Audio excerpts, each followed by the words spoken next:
Okay, awesome. We've got a lot of folks already filing in, so I think you're good to start right at 1 o'clock.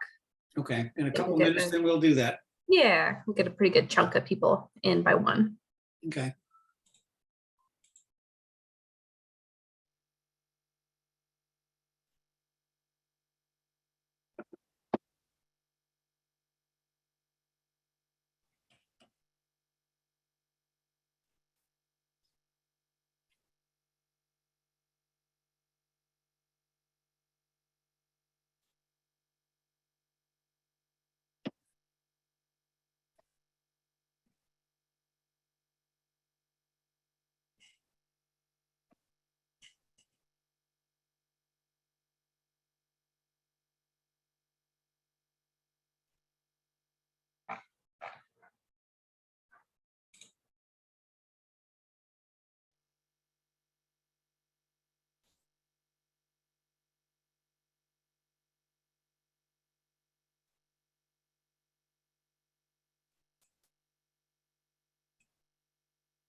Okay, well, the time is up for 1 o'clock and we'll begin the webinar. My name is Darrell O'Sullivan. I'm the Vice President and Treasurer of the Western Neuropathy Association.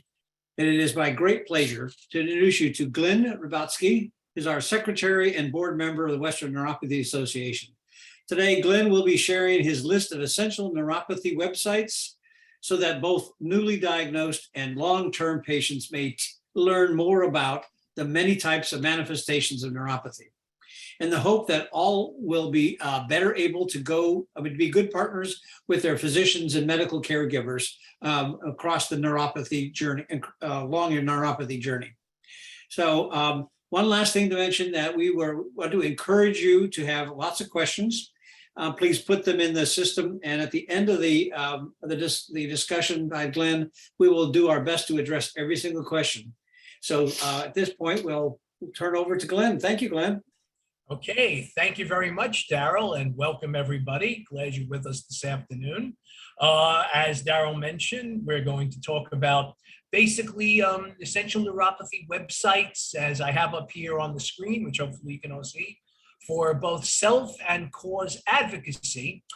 Even if you're a long-term neuropathy patient, hopefully some of these you'll find quite useful. Certainly if you're a newer neuropathy patient, this will be one way that you can sort of augment your knowledge of the condition and be able to formulate questions for your healthcare professionals when you visit them.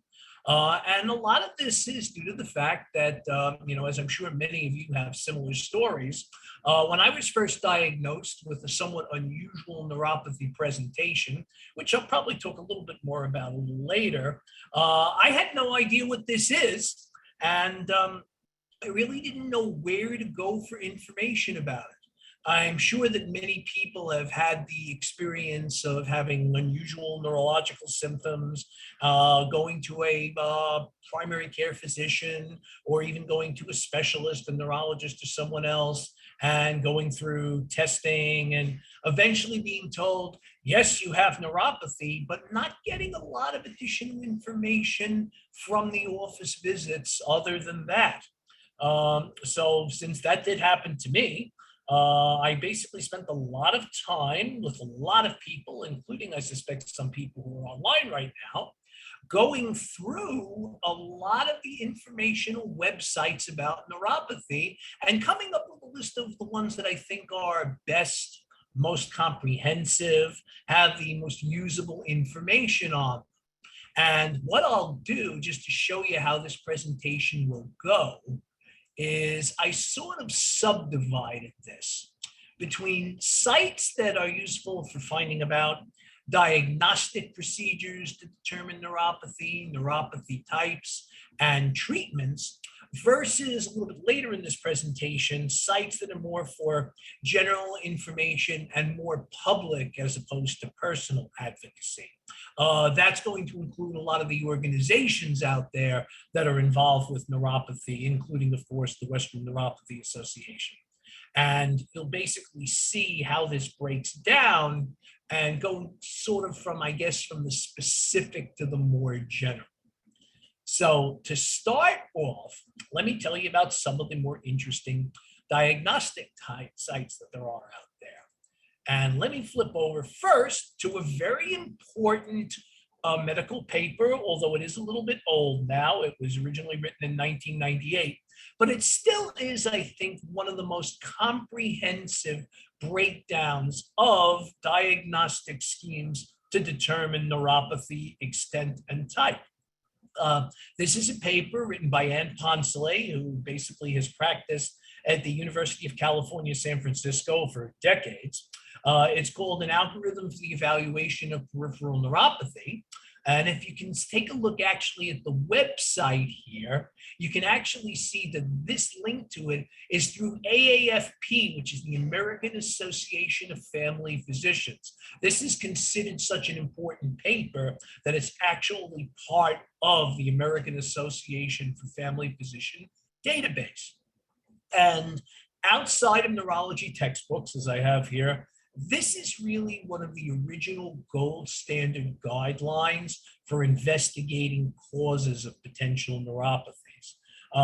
If you pull up this paper at some point, and obviously we're recording today, it'll be posted so you can see it again. And if you don't get the actual URL now, you can certainly get it then. You can actually see that it is something that involves not only text, but a flow chart, basically with decision points and what to do if certain test results do or do not pan out. It's an excellent paper in that it's not written very technically.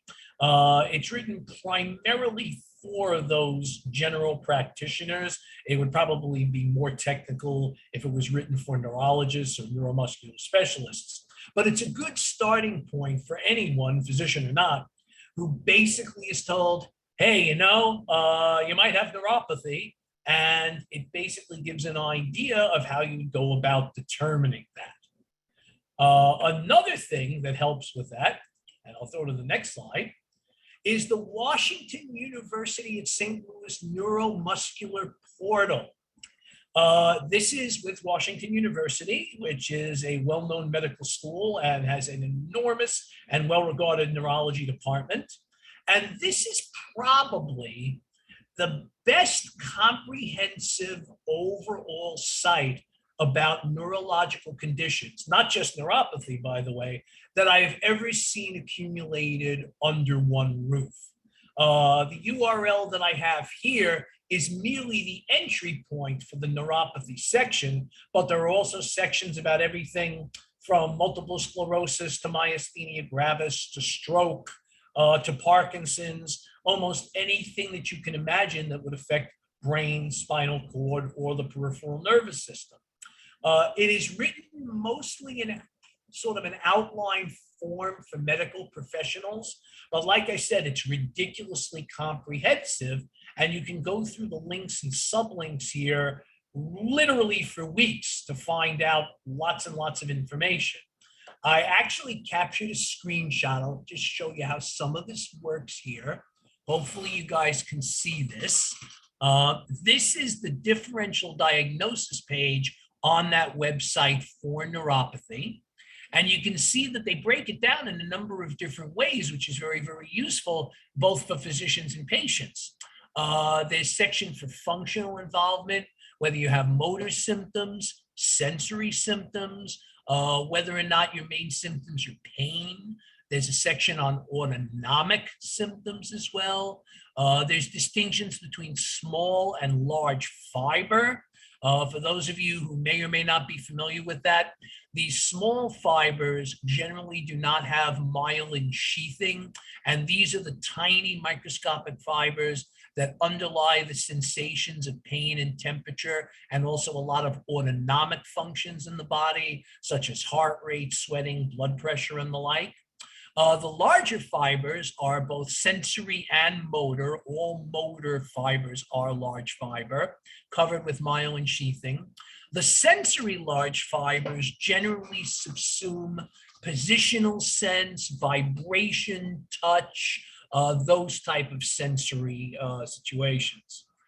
So depending upon what kind of symptoms you have, and of course you could have global symptoms, that helps to break down potential causes. There's a section on anatomic distribution. The most common peripheral neuropathy presentation is what's called a general dieback, in that the extremities are affected first, as these are the furthest from the seat of circulation. But it's certainly not the only presentation. People talk about neuropathy in toes, feet, and then later on fingers, hands. That is, as I said, the most common presentation, but it's definitely not the only one. I myself did not have a presentation like that. Mine was more global and body wide and quite fast. But there are neuropathies that affect the cranial nerves. Basically, people think of things like trigeminal neuralgia is a neuropathy of the cranial nerves. There is some that affect the upper extremities preferentially. There is some that are almost entirely autonomic. So you can look there as well. Time course. There is basically a distinction between acute. Mine was very acute. It was over hours. Subacute, which is usually thought of as days to some weeks, and then slow and or chronic, which is much slower than that. You can see also there, they have some that have childhood onsets. Not all neuropathies are conditions of older people. And you can see that they also have a relapsing section. Some of the autoimmune neuropathies are not unlike multiple sclerosis in that some forms have a relapsing remitting feature to it. There's a section on particular nerves that you can see there. Some of them working with particular parts of the body, some of them with more anatomical things near the spine, such as the nerve roots that run up and down on either side of the spine. There are also other sections where we have associated features, which involve a number of the concomitant things that can present with neuropathies, some of which may hint at causes, and an extensive laboratory section, which involves how you test for a lot of this stuff. This is an extremely comprehensive section in this site, and it goes through autoantibody testing, tests for inflammatory markers, all sorts of things you can find in nerve and skin biopsies, things you can find with neuropathies that are secondary to vascular autoimmune diseases, such as lupus, Behçet's, polyarteritis nodosa. Don't worry if you haven't heard of those before. If you have a neuropathy that's a result of that, that's what you probably know about it. But like I said, this is an incredibly comprehensive site. You can definitely spend quite a bit of time there. Now, moving on from this, let me talk about something that's a little bit more specific regarding laboratory testing, as opposed to, say, nerve conduction testing to determine neuropathy causes. This is a Quest diagnostic paper that was written in conjunction with Norman Latov, who founded the Cornell Weill Center for Peripheral Neuropathy in New York City. Full disclosure, that's where I go to be monitored. And he and his staff are among, I think, the world's leading experts on immune-mediated neuropathies. But he got together with the Quest people to basically work on this paper about what should be tested from serum if there's a suspicion of neuropathy. This is a screenshot from one of the early parts of that paper. Basically, it has over here, you can see the various different contents. And if you can see it, it's a little small, but basically they have here different types of causes and the tests that would be involved with them. Endocrine and metabolic causes, obviously that involves things like diabetes, thyroid conditions and the like. Nutritional and toxic causes, vitamin deficiencies, mineral deficiencies, various different types of organic and inorganic poisons.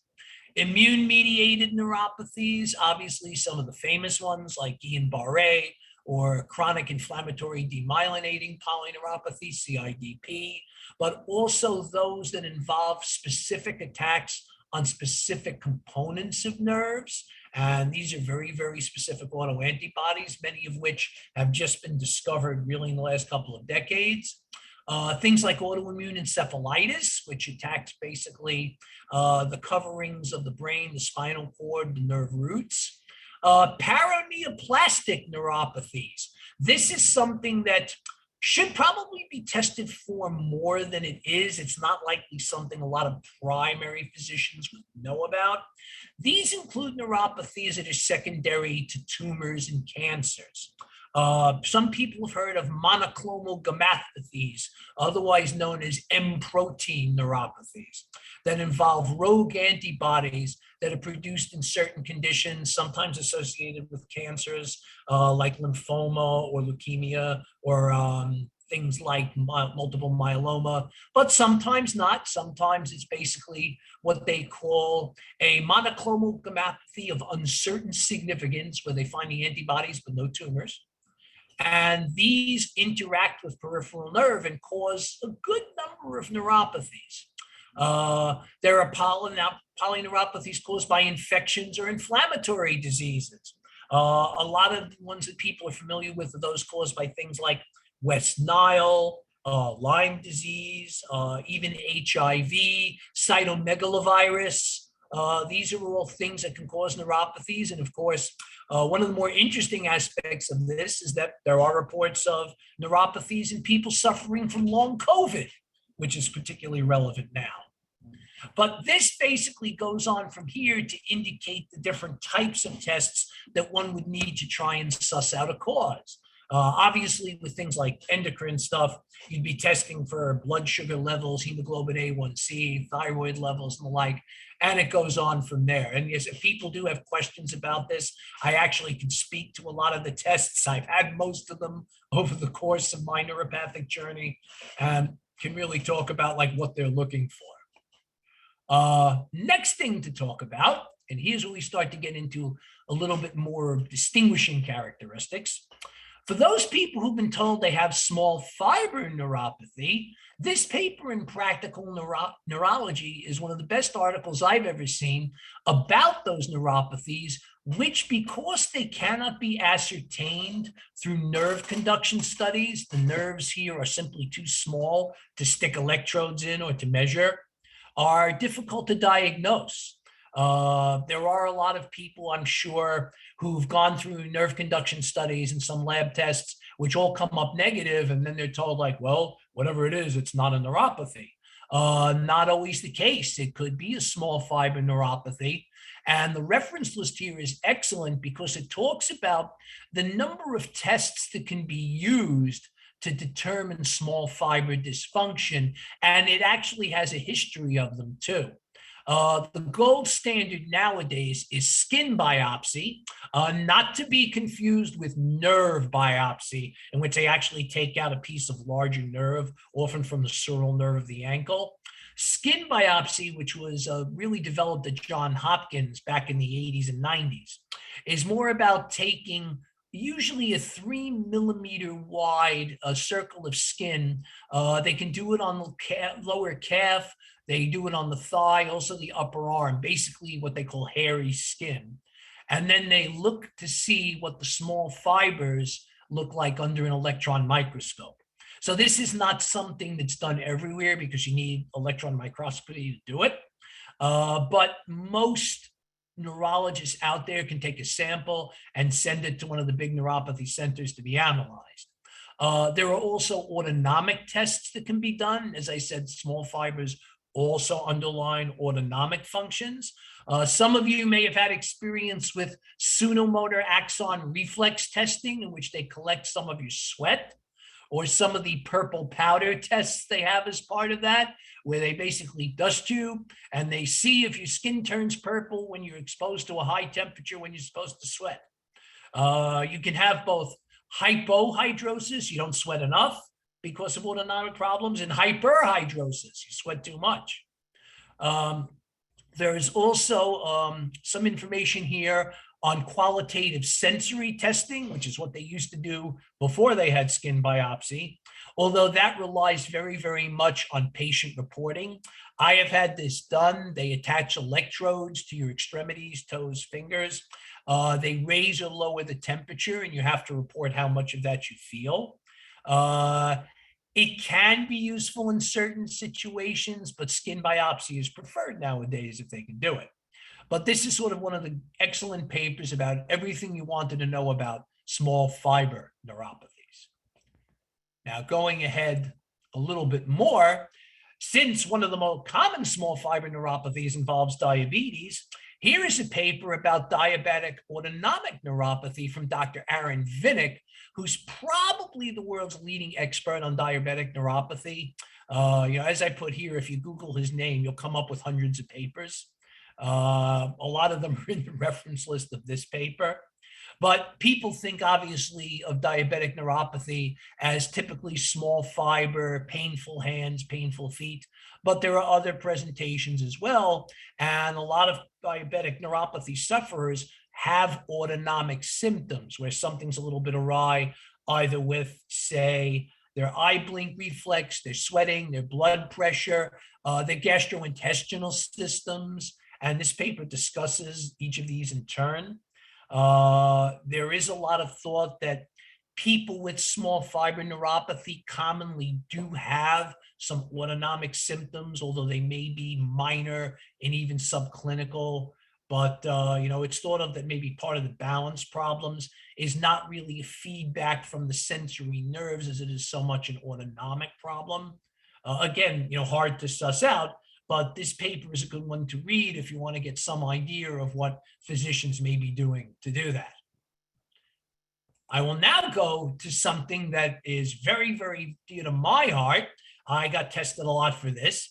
This is the gluten file. And basically, this was made famous by Kara Black, who originally was posted at another site we're going to talk about, NeuroTalk, as JCC.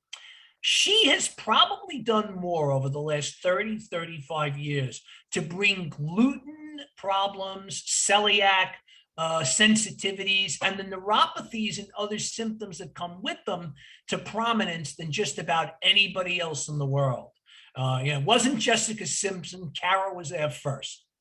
And basically, she has linked in this file, I'll show you a screenshot in a minute, to just about every paper that has been written about this subject, any clinical paper, research studies. A lot more of them come from Europe, where it seems that celiac and gluten sensitivity are somewhat more common.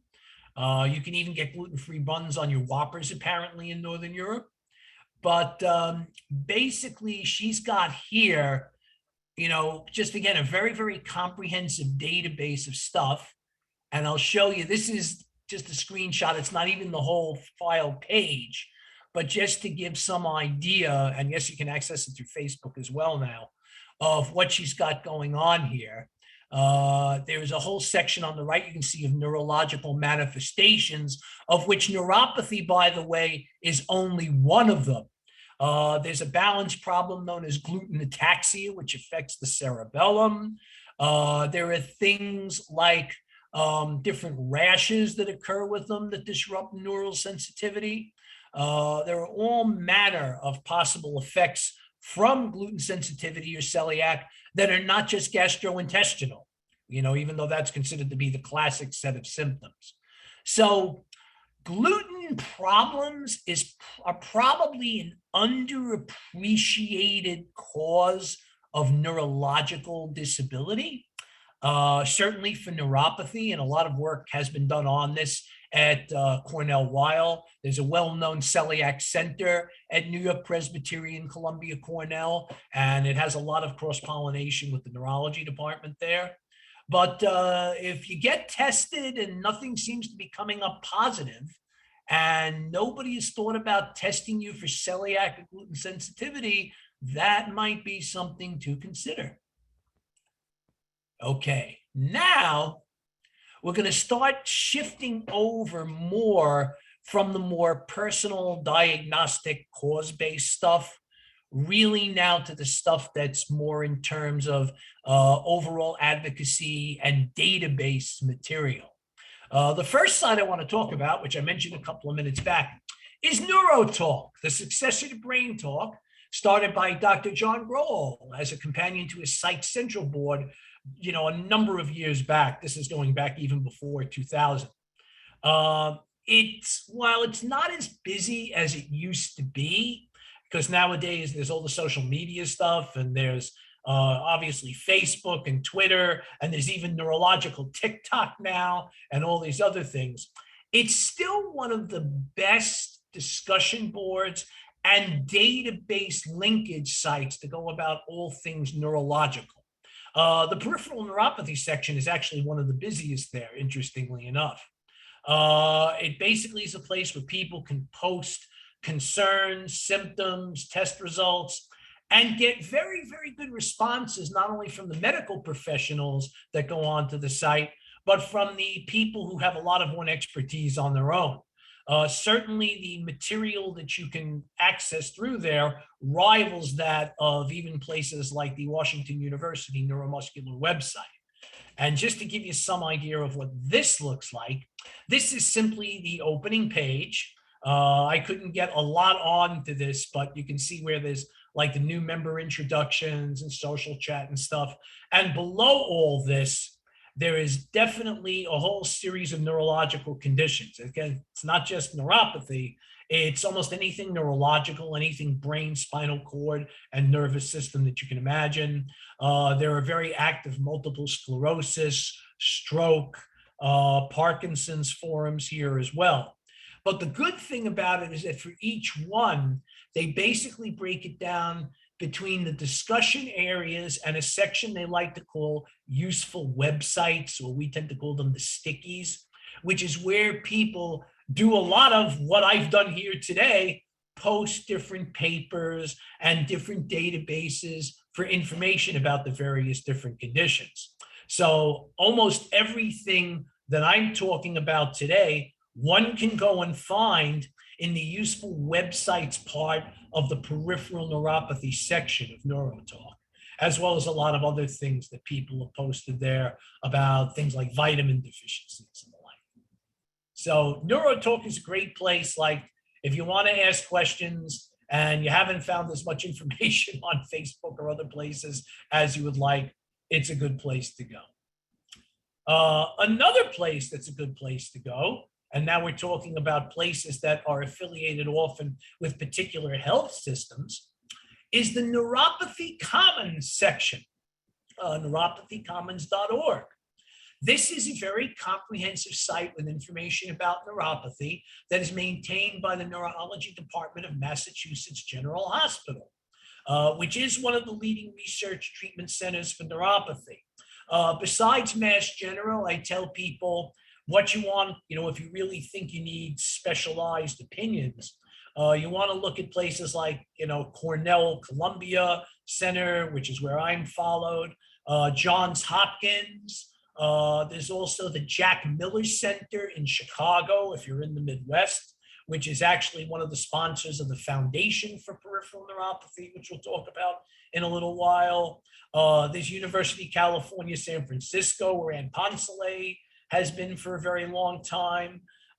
There's also obviously places like the Mayo Clinic, the Cleveland Clinic, even Jacksonville Shands Hospital in Florida is well known as a center of neuropathy research. These are all places that I do suggest people try to contact if you're looking for a second opinion. They all tend to run sites for neuropathy, but the one here from Mass General is one of the best ones in terms of having information on diagnostics, types, genetics. There's been a lot of genetically discovered neuropathies lately with the Human Genome Project, the state of current research. And as I pointed out here, it has a somewhat unusual section for teens and kids, which again is a cohort most people don't think of as regards neuropathy. But there are conditions that do strike younger age groups, and they have some comprehensive material on that. I will show you what it looks like, at least the beginning page of this, so you can see it. You can see the teens and kids section there. They do a podcast. Podcasting has become more and more common. The people at Johns Hopkins also do a podcast, and the people here at Mass General do one as well. But good information here. You can see some of the general stuff about neuropathy, about finding a potential doctor through their system, diagnostic testing. But the teens and kids side, I think, is the most unusual part of this. And it has good information there. All right, moving on. Let's talk about some of the groups out there that advocate and/or provide grants and money for research. Probably the one that more people know, unless they hang out with us here at WNA, is the Foundation for Peripheral Neuropathy, which is basically involved with fundraising into research into neuropathy causes and treatments, sponsors seminars, educational conferences. It's in conjunction with Northwestern Hospital and the Jack Miller Center in Chicago. Jack Miller was on its board, was chairman of the board for a long time. Is a major fundraiser there. Has a lot of tips, a lot of material. I will show you what that looks like as well. This is basically the front-facing page. Obviously, you can see the run across the top here for purpose patient research initiatives, how to be an advocate, being newly diagnosed. And as obviously any fundraising organization has, they have spaces there where you can become a member, you can donate. They do accumulate a decent amount of money and distribute it to various research projects that are going on. Definitely a good place to get to know. But there are others, and I want to show you some of those. There is the Neuropathy Action Foundation, which is actually headquartered primarily in California and Arizona.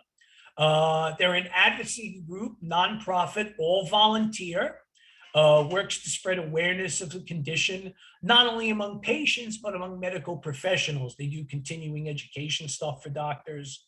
They have a good lobbying presence in the state legislatures in California and Arizona.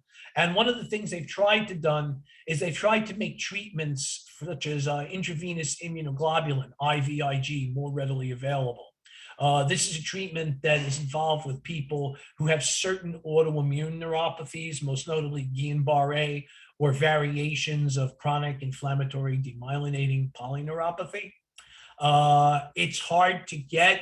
Insurance coverage can be spotty. So one of the things the Neuropathy Action Foundation has tried to do over the years is not only make people more knowledgeable about this, but advocate with the insurance companies to get this treatment to more people.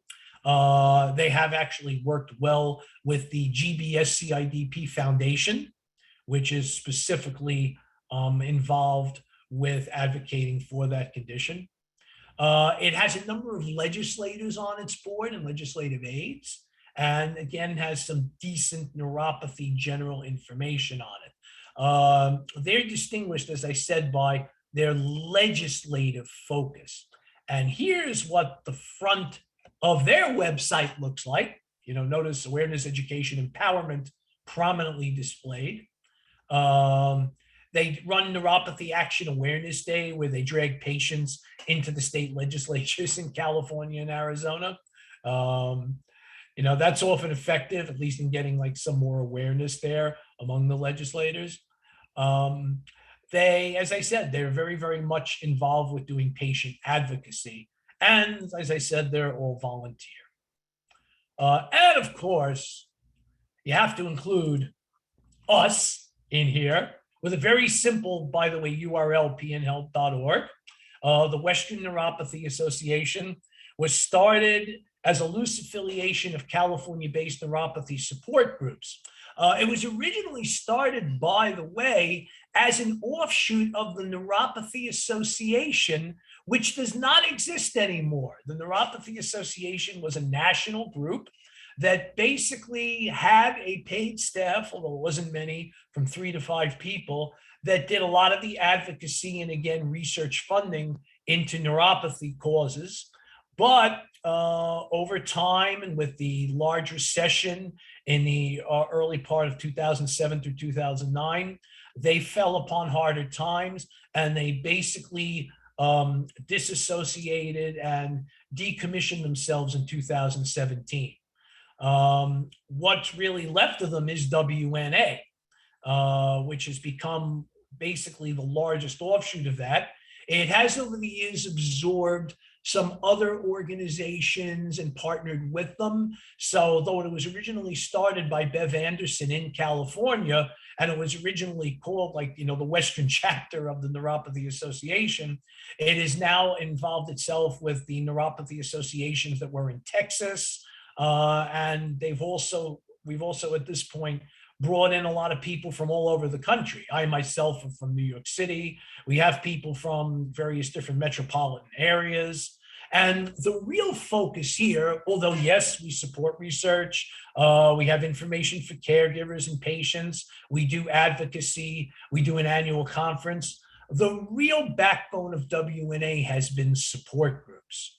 Originally in-person support groups, and there were dozens over along the West Coast and into Texas for a while.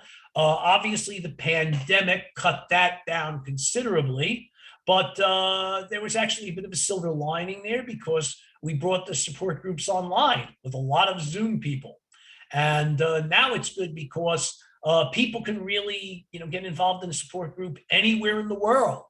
You don't have to drag yourself out of the house on a 100-degree day in Texas and go to the support group. You can just dial on in or Zoom on in. We do a number of different support groups. We'll talk about those probably a little later for those of you who may not know about them. But that's really been the backbone of WNA, hoping to foster empowerment that's necessary for people who are experiencing this unusual, lesser known, but actually quite common condition. We do a lot of advocacy to make the condition more well known. It's estimated that over the course of a lifetime, 1 in every 15 people will experience some form of neuropathy, whatever the cause might be. And yet the problem with neuropathy is that while it's much more common as a condition than Parkinson's, MS, or myasthenia gravis even combined, many fewer people know about it, and it does not get the attention, nor does it get, in general, the research funding that it really deserves. Part of that may be that we haven't had too many interesting celebrity poster children. Obviously, it's very, very good when Michael J. Fox will go to bat for you for Parkinson's, or Ned Funicello will go to bat for you for MS. So yes, I do tell people, if you know any famous people who are suffering from neuropathy and will admit to it and, want to advocate, we should encourage them. There is, of course, the rumor now that President Biden is suffering early neuropathy symptoms. One hopes that we could make some sort of hay out of that. There are people such as Eric Clapton, who has neuropathy in his hands and as a result is not playing guitar anymore. But there's definitely been some reluctance on the part of people who might be very good advocates to go out there and actually do it. I'm not always sure why, particularly in the celebrity community, but we try and take up that slack as much as possible. So basically, this is the list of stuff that we have, and I wanted to just bring up the forward-facing front page of the Western Neuropathy Association website. You can see the different subheadings across the top. Beyond this, I'm sure there are other sites that people know out there. This is certainly not, it's a comprehensive list, but it's certainly not an exhaustive one. I do tend to be very specific in what I recommend people go for, just because, as I'm sure a lot of you know or found out in the early stages of your diagnostic journeys, there's a lot of false information out there, particularly in social media sites. There's a lot of places that only want to sell you their treatment or their supplement, and none of these sites involve that. They're basically all nonprofit. The basic idea is to get the information out there. They're scientifically based. There's always references you can go check. You can certainly cross-reference it with things like the National Institutes of Health. But hopefully this gives people a little bit more ammunition with their health professionals. It gives them some more vocabulary to explain this condition to friends and family. which obviously for many people who experience neuropathy, it's sort of a no-see-um disease. You can be in terrible pain or have terrible numbness or balance problems, but because you don't have an obvious blinking light above your head, people may have a hard time being believed. But hopefully this helps everybody.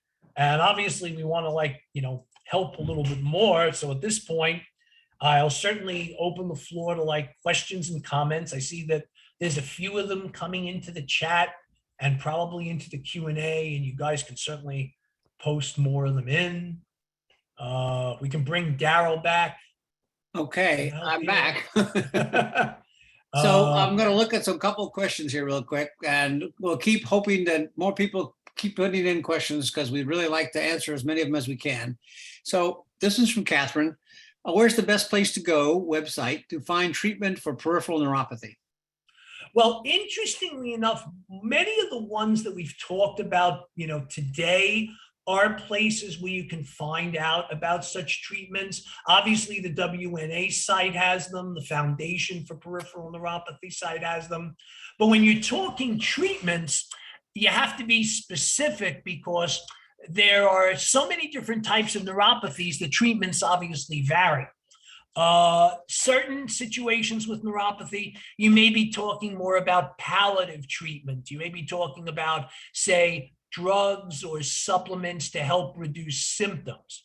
But there are treatable neuropathies, particularly some of the ones that are autoimmune or sometimes toxic-based neuropathies, where you can learn about treatments like intravenous immunoglobulin or plasmapheresis. For people who suspect that they have that, obviously you can go to the WNA site on the treatments or the foundation sites. You can also go, if you particularly know you have that condition, to the GBS-CIDP Foundation. And I can probably bring that up if somebody wants to see it, or at least bring up the URL for that in the chat at some point while I'm doing that. So well, you want to go on to another question, or are you finished with that one? No, what comment do you have to that? Okay, so this is from Richard Treadway. Can that's spinal stimulation. In particular, spinal stimulation? Well, there are definitely surgical and neurosurgical / orthopedic neurology people out there that may suggest spinal stimulation as a treatment for symptom relief or symptom diminution. I do think it tends, and we've certainly talked about this in some of the support groups, it does tend to be your mileage may vary situation quite a lot, because a lot of it depends upon whether they can find the right nerves to stimulate. It's definitely not a first line treatment because it is invasive. There has to be some testing done to see whether or not you might be a candidate. And obviously, if they're going to do the surgery to plant leads into the spinal cord or spinal nerve roots, that's something that's a lot more complex than merely taking some pills or using the TENS unit, which goes on the surface of skin rather than underneath. I tend to, and this is just my personal opinion, I tend not to think that it would be something that would be first or even second line. It would be sort of a last resort if nothing else helps to alleviate some symptoms, and it seems as if the symptoms are pretty much intractable otherwise. Because, as I said, it is invasive. There's no guarantee that it will work. Some people have had success with it, but it's one of those things that probably should be down the list of things to try in terms of getting some symptom relief. Okay. I want to keep encouraging people to submit questions. Glenn, you want to tell us a little more about that previous? Well, here's another anonymous attendee. How do we convince our doctor to pay attention to the information that we're sharing with them? I think we all have that question. It helps to be 6'2" and 200 pounds like I am, and to be able to throw around the nomenclature. I say that a little tongue in cheek, But yes, there are, certain doctors are much more ego invested than others. And yes, many of you, I'm sure, have had experiences with physicians who don't want to listen because their idea is like, I am the doctor here and this is not a partnership. I tend to think in those cases, you probably want a second opinion or a new doctor. There are, compassionate listening people out there. They may be hard to find, and they're probably harder to find away from major hospital or neurological systems than they would be otherwise. But I definitely think that bringing some of this material in at least shows that you've been doing research from legitimate sources. Reading the Poncelet paper, for example, is the kind of thing where you can say like, hey, I saw this, it's, the AAFP, basic paper on neuropathy diagnosis. What have we done and what haven't we tried yet? Being able to indicate that you're familiar with the Washington University neuromuscular website might help. For the patients here, you wouldn't be the first people who might know more about this than your doctors will. I tell people that unless you're really at a neuromuscular or research hospital center, which has neuromuscular specialists on staff, it's quite possible from going through all this, you will have educated yourself beyond where most primary care physicians would have. Or even some other neurologists would have who don't necessarily specialize in neuromuscular stuff. There's no one right answer to this. I do tell people that you do have to keep plugging. You have to be polite but firm. Yes, there are prejudices out there. As I said, I get away with a lot more because I'm big, I'm male, I'm white, and I'm articulate. And I make no bones about that. It's harder if you're not any or all of those things, but you still do have to try and self-advocate. And the next one is, which of these resources would be the first for us to start with? The easiest one is probably the first one I mentioned, which is the AAFP paper from Ann Poncelet, because it's not that long. It can be easily printed out. It has an excellent flow chart for diagnosing neuropathy and what happens when tests come up positive or negative, as the case may be, and what steps to then take. Some of the other sites, of course, go into more detail with that. But because it's printed through the American Association of Family Physicians, which is an organization that has a lot of cachet, therefore it's not a bad one to start with. Some people will print them all out and take them all in. That's okay too. So next, Richard wants to know a little bit more about if spinal stimulation is a last resort. Can you rank the things to try, special nutrition, drugs, etc.? Well, definitely in terms of whether you're going for, say, like symptom relief, nutrition and medications and topical things would be first line type of interventions to use. I know not everybody likes, trying the various different neurologically based drugs, the anti-epileptics or the tricyclic antidepressants that are often used for first-line neuropathy pain. There are supplements that people can try, and a number of these sites have information about that. It includes things like lipoic acid, things like magnesium, which tends to normalize and stabilize and calm down the nerve cell membranes. And I would definitely, think that those are first things to take a shot with. We talk about this a lot, by the way, in the support groups. I don't know if you're in the support group or you come to them, but definitely those are things that you go after earlier because they're simply not invasive. If drugs are not effective or you have too many side effects, you can discontinue them. If a trans electrical neurostimulation unit, a TENS unit, doesn't do anything for you, you can just shut it down and take it off. It's a lot harder to work with more invasive treatments, to work with, say, spinal stimulation and things of that nature. It's a lot more fraught with side effects that are not as easy to handle. Next one is an anonymous question. It says, I want to understand more about nerves. Do you have a reference for that? Something that I can understand?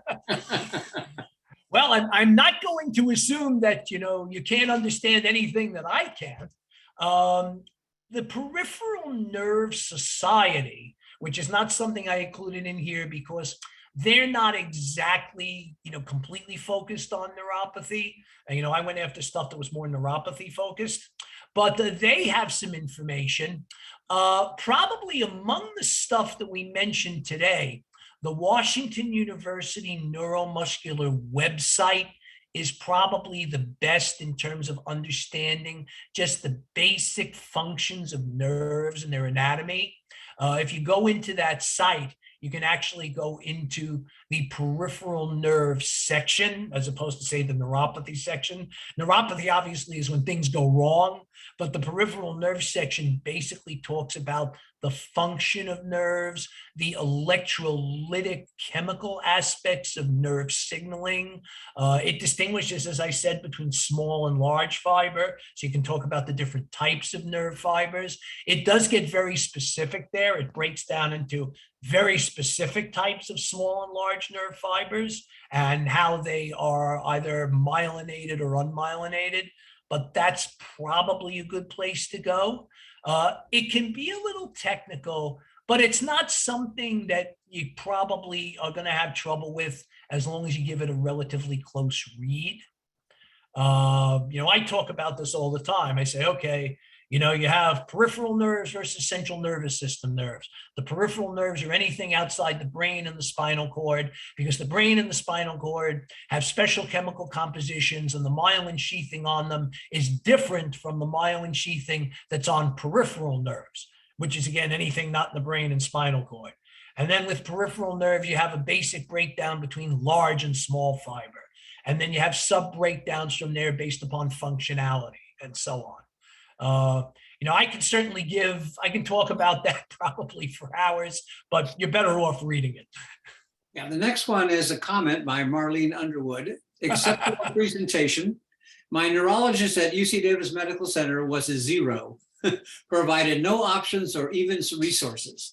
My thyroid has been tested extremely high, and when I asked the doctor, she said there was no connection between thyroid and peripheral neuropathy. Oh, really? Unfortunately, I'm not 6 foot plus tall, and I'm only 5'2". But now I feel empowered to rapidly learn more through all of these resources. Many thanks. Well, you're quite welcome, Marlene. And I will make a comment there that I have people that I know from Cornell who would absolutely dispute that there's no connection between thyroid and neuropathy.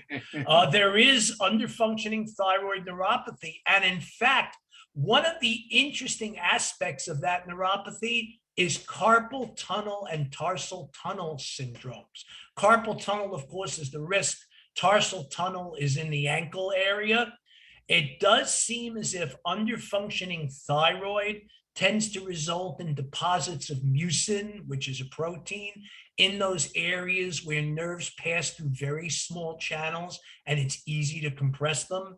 So while it's not a common cause of neuropathy, there are certainly people who, when they actually went on thyroid medications, actually had improvements in neuropathy. So it does happen. So next is, which of these did you use when you initially discussed your neuropathy with your doctor? Which resources? Well, the interesting thing in my particular case is, since I had such an acute onset, and I will tell you, did not know anything about this at the time of the acute onset. I didn't know what to talk about with them at that time, who probably is in the same boat as most people were. What happened is that in my particular case, with my acute onset body-wide presentation, which was all small fiber, all burning, searing pain. And in fact, for people who want to describe this, you're perfectly willing to use the following, which is, I tell people, imagine you got sun poisoning over your entire body, and then somebody rubbed you down with steel wool. So that was my situation. And like I said, I had about 10 to 12 days where I couldn't eat, couldn't sleep, lost a lot of weight. The only thing that actually helped me at that time was they ramped up gabapentin, Neurontin, on me quickly enough that I began to get some relief. And then I started researching it.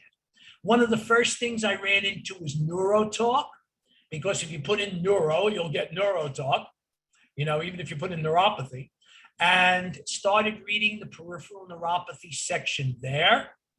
That's not a bad place to initially look at, as well as like looking at the Anne Poncelet algorithm paper. When you get a little bit more advanced, then you tend to look at the information that's on the latter websites, such as at WNA's website or the foundation's website. And then if you really want to get into the woods, you start looking at the Washington University neuromuscular websites, or the things like the Quest position paper, which has like the various different serological testing. You can go very, very quickly from the general to the hyper specific when you're talking neuropathy, since there are at least 200 plus potential causes of neuropathy. And oftentimes getting a diagnosis, if you get one at all, because a good third or more of us remain stubbornly idiopathic. Although what I will say about that, you tend to be more idiopathic at a neurologist's office far away from a major center than you do at a major center, because at a major center, they'll simply do more testing and they'll really investigate deeper. So it's probably not true that a third of us are truly idiopathic. But as I do tell people, they're finding more and more potential toxic causes of neuropathy. They're finding more and more genetic causes. On the Washington University neuromuscular website, they have a whole hereditary section, as you might have seen when we went past that opening page. And that section of that site has exploded over the almost 20 years that I've tracked it. It seems like they add something new to it every month or so.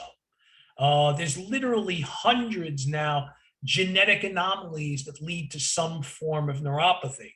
And, I do tell people that if you've had relatives, if you've had mothers, fathers, aunts, uncles, grandparents who were always like, my feet hurt, or like, my balance is bad, and, I felt dizzy when I got up, it's not a bad idea to suggest some, at least testing for some of the more common hereditary neuropathies out there. Okay, Any so suggestion? Yeah. I have another anonymous attendee question. It says, why is it that the gabapentinoids, the first line treatment, don't work for everyone, or else they give bad side effects, so you have to stop using them? Well, hey, if I knew that, I'd probably be a lot richer than I am now. They are a first line treatment simply because they work on upregulating GABA, GABA, which is an inhibitory neurotransmitter. So it helps to calm down some of the runaway nerve impulses that damaged nerves tend to send. But people are chemically different. We're all experiments of one. And it's true, they don't work for everybody. Such people are often encouraged to try some of the antidepressants out there. They can try some of the supplements, such as lipoic acid, or some people try L-carnitine. Some people do coenzyme Q10, simply because with some of the problems with metabolic neuropathies, it's thought to be a mitochondrial problem of the cells, and CQ10 supports that. Yes, all of these things have side effects. The gabapentinoids do have side effects. They tend to promote fluid retention, weight gain, and they tend to make you want to hibernate for the winter after fattening up on salmon. I've always called the gabapentinoids, they're the bear drugs. They make you behave like a bear in the fall. You want to eat and you want to go to sleep. They also tend to knock about 10 IQ points off you. But fortunately, for many people, those side effects do lessen with time. It's always a trade-off, obviously. All of the medications and even the supplements can have side effects. One of the problems with lipoic acid is that it tends to lower blood sugars, so that if you're also on things for diabetes, you have to be very careful and consult with your physicians and nutritionists, because you don't want your blood sugar made too low. Excuse me. But yeah, Basically, it's a first-line treatment because it's been effective for a good number of people and it's relatively inexpensive. Also, the gabapentinoids have the unusual quality of being metabolized through the kidneys, not the liver. So they are useful for people who may have liver problems, but you do have to have good kidney function. If you don't have good kidney function, they may start you on one of the antidepressants as a first-line treatment. Okay, next is any suggestion to improve balance? Oh, see, now this is a person that needs to come to one of the support groups, right? Where we talk about this all the time. There's a lot of potential things, obviously beyond canes and walkers and making sure you hold on to banisters and using adaptive equipment. There are basically exercises that people can do, although you probably should do them under the supervision of a physical therapist that's very well versed in neuropathy. I'm not as much of an expert on that as some other people are, but you can definitely hear this, like I said, at some of the support groups we talk about. And of course, sometimes you just do some basic equipments. I'd love to have people just say, hey, if I have a balance problem, not only am I going to make sure that I have something to lean on, like a cane or a walker, but I'm going to make sure that I have nice rubber-soled shoes. And I'm going to make sure that when I walk around the house at night, my slippers have grippers on the bottom. You do have to do everything possible because obviously a fall is a very bad thing to happen irrespective of your neuropathy. Yeah. A question from Michael Jones. Thanks for your suggestion. I have an initial appointment with Dr. Latove Wheel the Corning in mid-October. What would you suggest that I learn prior to that meeting? Well, a lot of it may depend upon if you've had any other testing through a primary physician or any other doctors first. They will probably keep you in there a couple of hours. One of the things I always say about Weill Cornell is that they will give you the most comprehensive physical exam you've probably had in your life. They're fortunate, when you're in a hospital setting that's a major research setting, they don't necessarily have to have 15 patients in an hour. They have their own funding. I would basically come up with a very comprehensive list of symptoms with times, aspects to it, whether it's acute, subacute, chronic, different times of day. Be very, very descriptive. If you have had any testing, make sure you get copies of that testing. This is something I can't stress enough. You are entitled to copies of your own test results. HIPAA has nothing to do with that.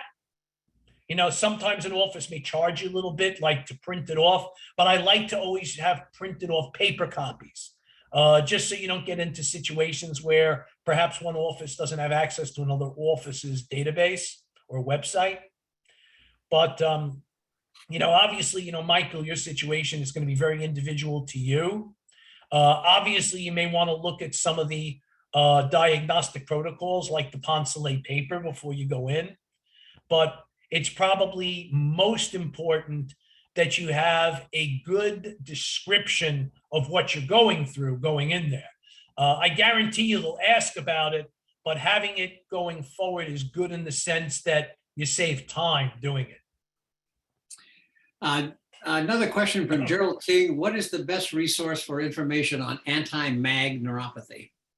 Actually, looking at that Quest diagnostic paper is not a bad one, or the anti-MAG neuropathy section at the Washington University Neuromuscular website.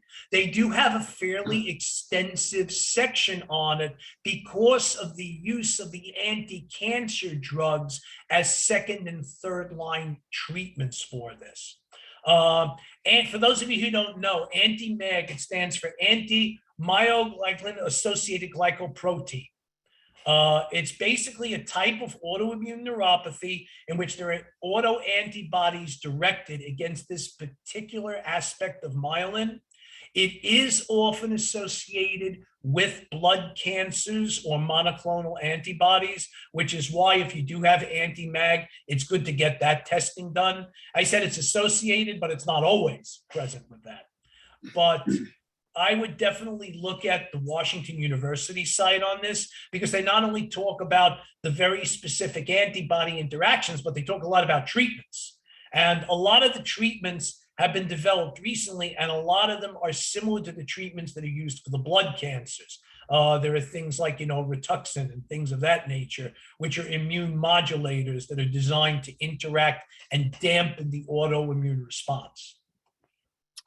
Okay, the next is any suggestions where to go if you are in Colorado and need help, not close to the east or west coast?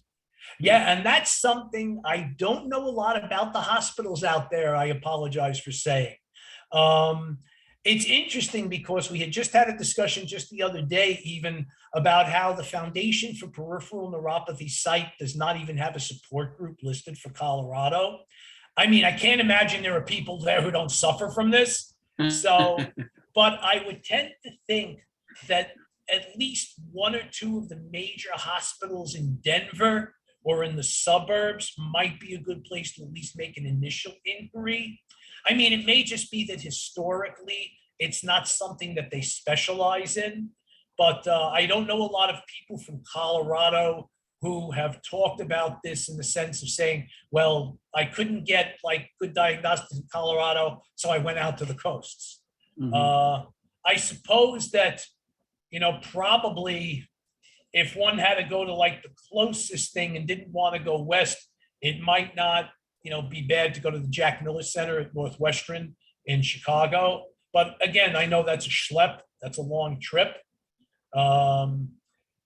It would be good. I'll have to do some research on that to just see if there's anything. I'm sure there are advertisements for like Colorado neuropathy centers, but in terms of one that are associated with like major medical centers and specialize in neuropathy, I'm unfortunately not aware of those in that region. Okay, so I think that's all the questions for now. And so I think it's after 2. I think it's time we will end the webinar. I want to thank Glenn enormously for all the amazing resources and information. And I want to wish everybody that participated good luck in getting the diagnosis and feeling better. And hope that this all has been helpful. Any other comments, Glenn? I just saw the comment go by that there are also balanced service dogs. Yes, I didn't mention that because that's something that I didn't think of. But yes, I mean, if you actually have the ability for a service animal, that could be a wonderful thing that expands your life. Obviously, people with other neurological conditions get them. I do wonder what kind of individual presentation you probably have to make to get a service dog for neuropathy, and probably you'd have to talk about like, balance problems and autonomic problems. And for Gerald to just post it, and I actually have the question and answer stuff now. If you were to go get like anti-MAG neuropathy diagnosis, I would think you could go to Mass General in Boston, you could go to Johns Hopkins in Baltimore, or you can actually come to Cornell Weill in New York. I would take any of the 3. They all have quite a lot of expertise in autoimmune neuropathies. Whichever one would be closer, whichever one would get you an earlier appointment or takes your insurance. But yeah, I mean, that probably, if you're on the East Coast, it shouldn't be too hard to get into one of those.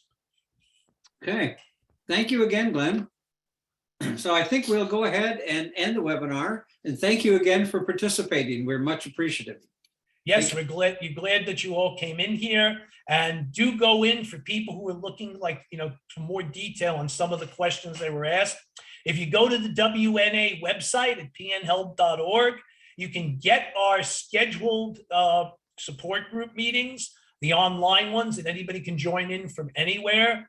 They're normally 3 of them a month. Basically, we have them the second Saturday of the month in the afternoon, the third Wednesday of the month in the morning if you're on the West Coast, in the early afternoon if you're on the East Coast, and the fourth Saturday of the month as well. And this happens month after month. So, please do show up. You can actually like look in there and take down the information and come on in and join us, and you'll hear a lot of perspectives. Yeah, the last thing is that this is recorded and will be on the WNA website under the YouTube channel. So please, access the information, and you'll be able to look at all the detail that Glenn has provided. Once again, thank you very much and have a great day.